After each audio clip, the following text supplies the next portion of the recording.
Good morning, good afternoon, good evening from wherever you are watching in the world. My name is Sean Driver, and this is the third installment in our Why Do We Hate You series, where we get to look at the teams that what Wrexham is going to play in the upcoming days, call it a pre-game show. We're going to get into it. So the question is, who are you, and why do we hate you, Walsall? Let's get into it. This is the Red Horde.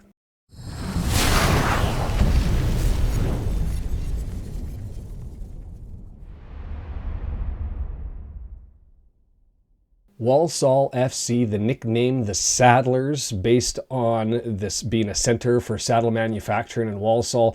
Location, obviously, Walsall in the West Midlands. Population, 67,594 back in 2021 with 269,000 in the larger borough. The stadium, Bescott Stadium. Let's do the Google Earth little trick as we spin into Bescott Stadium. Opened in 1920, capacity 11,300. Last year, average attendance of about 5,540. So that put it right in the middle of the League Two attendance table, 12th place. Distance away from the racecourse, relatively close, 71 miles, 114 kilometers. That's about a 1.5 hour drive. Looking at the turnover from last year, because as we know, the financial strength of the team allows it to get players. It's an important figure, probably the most important off-field figure out there. £6,348,000 from the company house documents to the end of 2022. So Walsall, the Sadlers, we intimated already that's Centre for Saddle Manufacturing. The club was founded as the Walsall Town Swifts and amalgamated with Walsall Town, which is why their logo has a swift. Interesting that they don't go by Swifts as frequently, if at all, and that they had a logo change just within the last couple of years, and the decision wasn't to make a saddle into the logo, but instead just to make the Swift fly up instead of down. Okay. I'm going to turn to the kit really quickly here. Can I just say their jerseys, Christmas at Poundland. And I'm not going to try and sound juvenile here when I talk about it, but Poundland is the single greatest name for a store ever. Poundland. Pound Town? So red home jerseys, white away with red sleeves, green and with white and red trim third jersey. Not sure why the logo has black with red, and they've decided to go with holiday festivities in their jerseys. It's a fail, but they've had a lot of them. I mean, if you go through their jersey kit history, they had maybe a couple of decent ones, but like 1993, 1995, away with blue and black vertical stripes. I don't know what that was. You go back to 84, 85, candy striping. Is that what we were trying to get into? I don't understand the kit history in Walsall. They're horrible. It's a good thing that Walsall's known for saddles and not kits. Because their football fashion is seriously lacking. I would not want to wear a shirt that said Poundland. No offense to the store. It's a great place. Everybody loves dollar stores. Poundland. Right on. Bookie odds for Walsall FC, 14th. That puts them as a middle one-third club. Looking into things, this is going to be made prior to their second game. So all we know is they had a draw against Grimsby on the road. Our last match with Walsall, 16 years, 3 months, 15 days ago. That's a total of 5,950 days. It was a League Two match. We lost 1-0 on April 28th, 2007, and that was the year prior to our relegation year. We finished 19th that season. Walsall won the league and earned its promotion up to the third tier. As far as connections to Walsall now, Anthony Forde, he was there from 2014 to 2016. That was when Walsall was in League One. He showed in 78 games and had 9 goals across all competitions over those 2 seasons that he was there. Just going to have a quick look at the team statistics there. Or the team history there.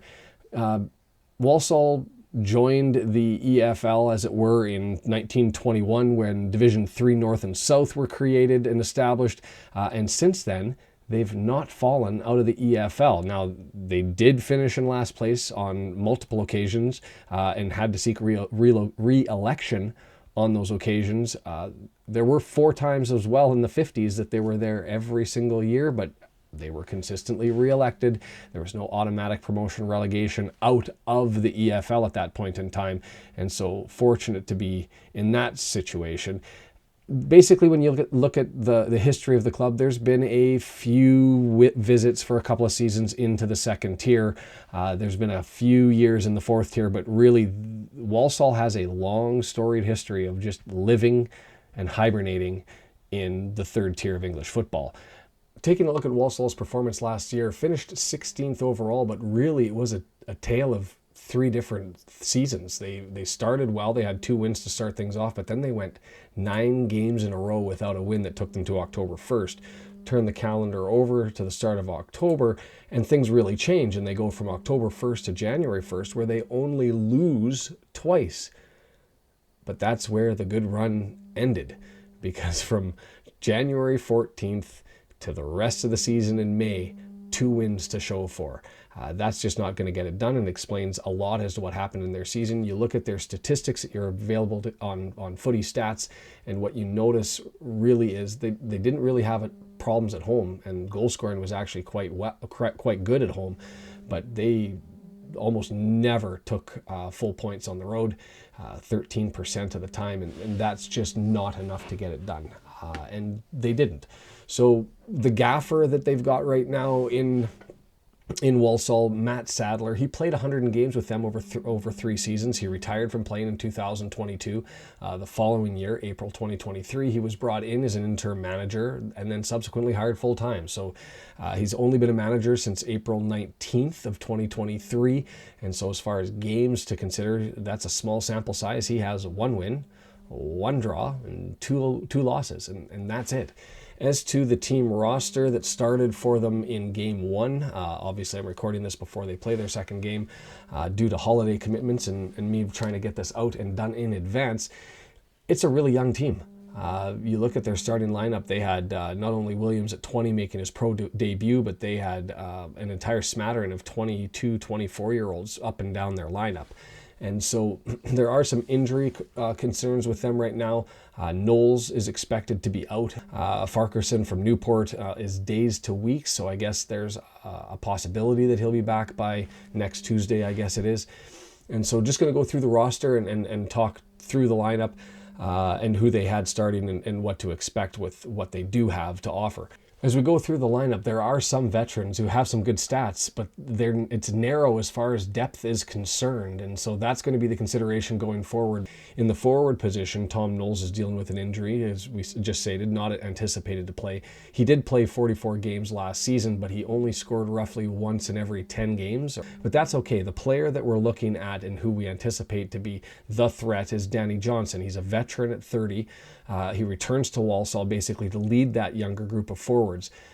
Last season, he was a top 10 forward in League 2. Played in 30 games for Mansfield Town. He had 0.58 goals per 90 minutes. He had a 0.67 goals and assist ratio per 90 minutes, and then that put him in the 97th and 95th percentile respectively. He also had a shot conversion rate that was in the 94th percentile, and all of that shows real solid stats. He's largely going to have to be the guy, especially, and even if, to be fair, if Knowles was out, it's likely going to be Johnson who's going to have to lead the charge up front with that young, unproven team behind him. He does have some help, and that comes in the form of Jamille Matt at 33. He joined the team last year during the January transfer window from the Forest Green Rovers. He only managed 2 goals in 13 games last season. That's not the type of production that you want from somebody up front, and so there are some questions as to whether he can contribute or whether he's just going to be that leadership voice up front. Shot conversion rate, shot accuracy rate below the 50th percentile.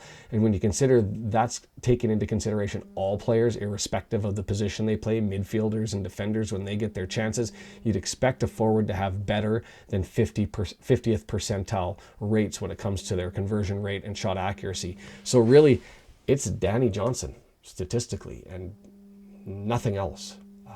Unless somebody steps up who's young, or Jamille Matt finds the fountain of youth, or Tom Knowles is able to get over his injury concerns and have that and join us for the match on next Tuesday.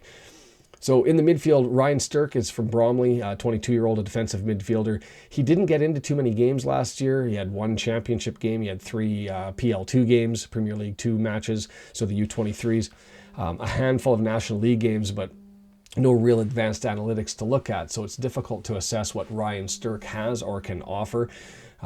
They've also got at Walsall Joe Riley. He's a 26 defensive midfielder.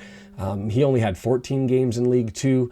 As a defensive midfielder, his per 90 stats when it came to crosses and dribbles were impressive, but his assists, well, none. And his passing statistics, especially the key passes, they don't stand out, being in the 52nd percentile either. So I anticipate, just looking at the lineup, that he's going to have to be called on more. The question is he going to be able to step up?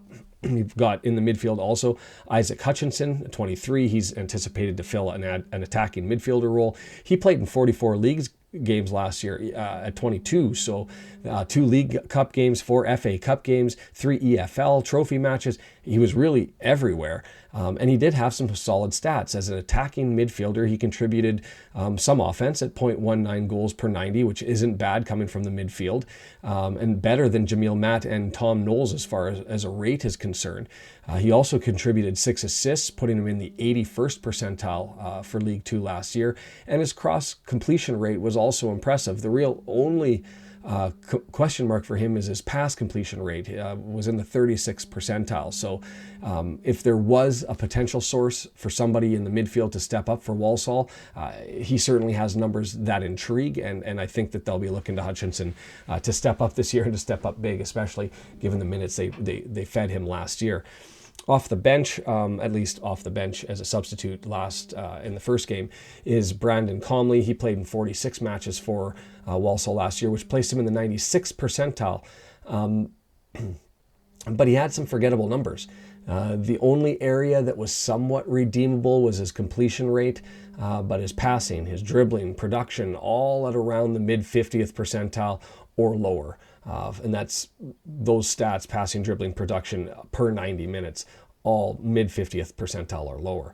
So don't know if Comley's going to be the answer there. They have also got as an option 23-year-old Taylor Allen. Last season he appeared in 22 games, but he had very similar stats to Mr. Comley, just not impressive. The other option, I suppose, is going to be Ross Tierney.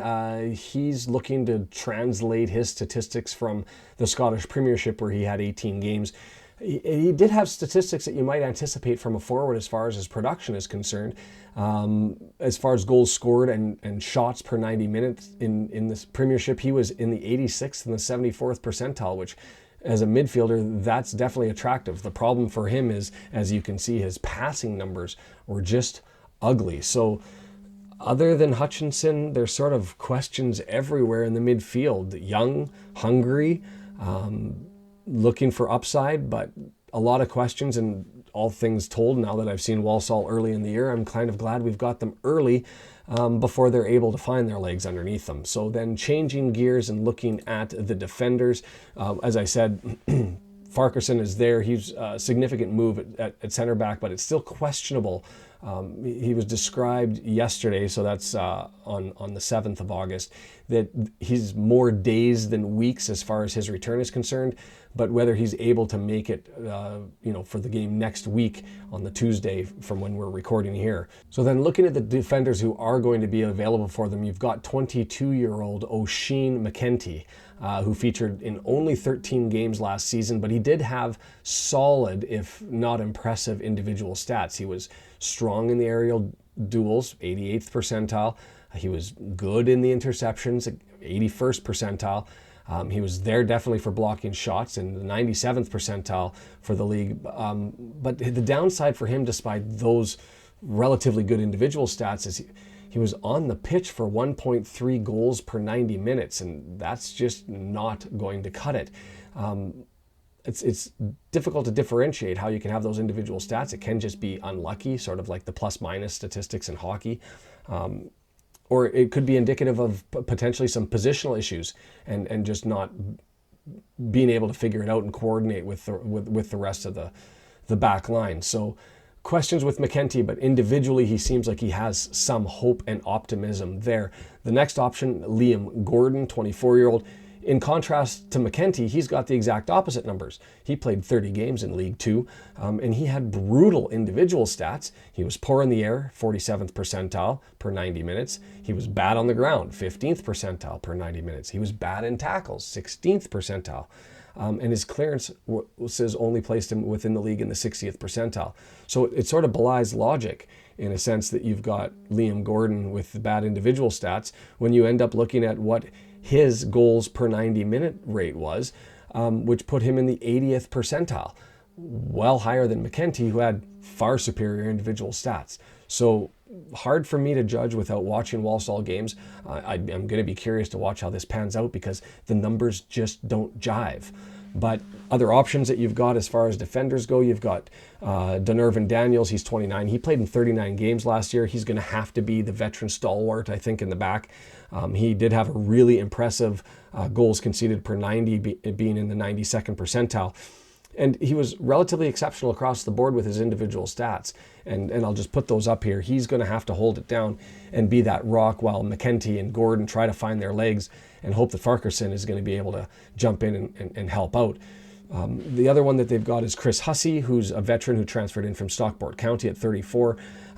It's been interesting. He's been described as being functional when fans talk about his transfer. He is solid in clearances in the 80th percentile for the league last season, and aerial duels being 84th percentile last year, but really poor everywhere else when it came to tackles, ground duels, interceptions.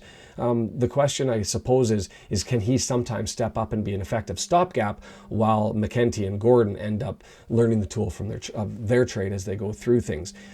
So I think that the team would be in a disservice based on his stats to lean on Hussey and rely on him, but we'll just have to see what happens for the season. But all through the midfield and the back line, there are a lot of questions and a lot of reliance on some of these young guys. And so where does that leave us with Walsall and what to think of them? Why do we hate you? Well, because there's nothing to you.